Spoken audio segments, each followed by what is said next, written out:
बाघ पर सवार मैया शहर में आईनी हो, शहर के लोगवाना माई के मरम न जा ने शहर के लोगवाना।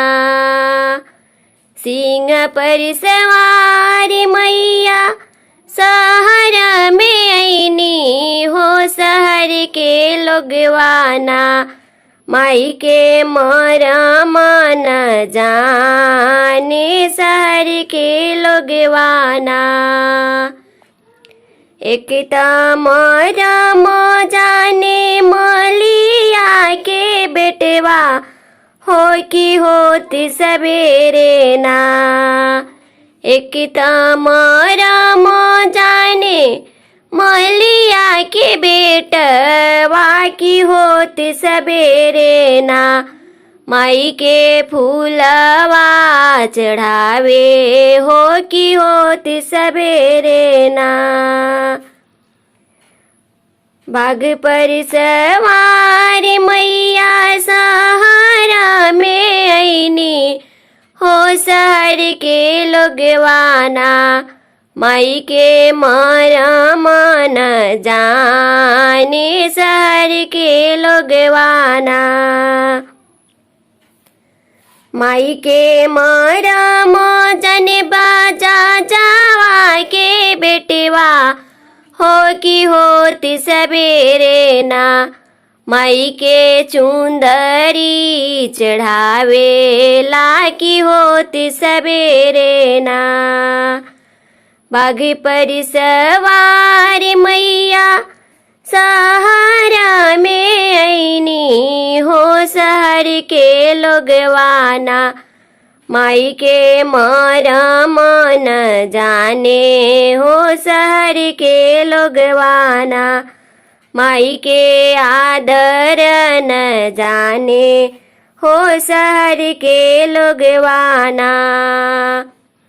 एक मरम जाने बाबाना के पुतवा हो कि होते सवेरे ना, हो कि होते सवेरे ना।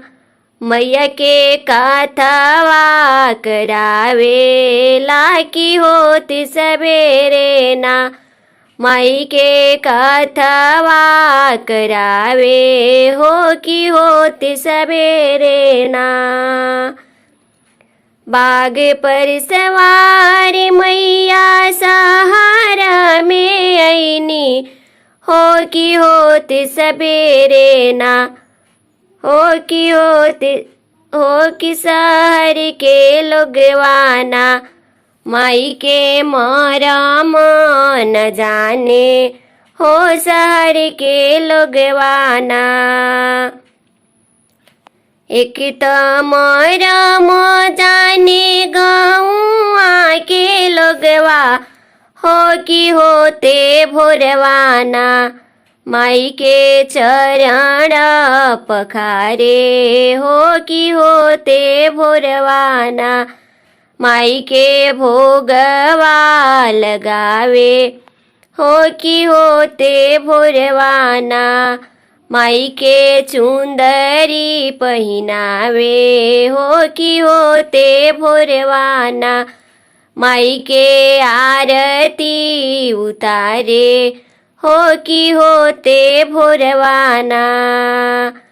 बाघ पर सवार मैया शहर में आईनी हो, शहर के लोगवाना हो, शहर के लोगवाना माई के मरम न जाने हो, शहर के लोगवाना।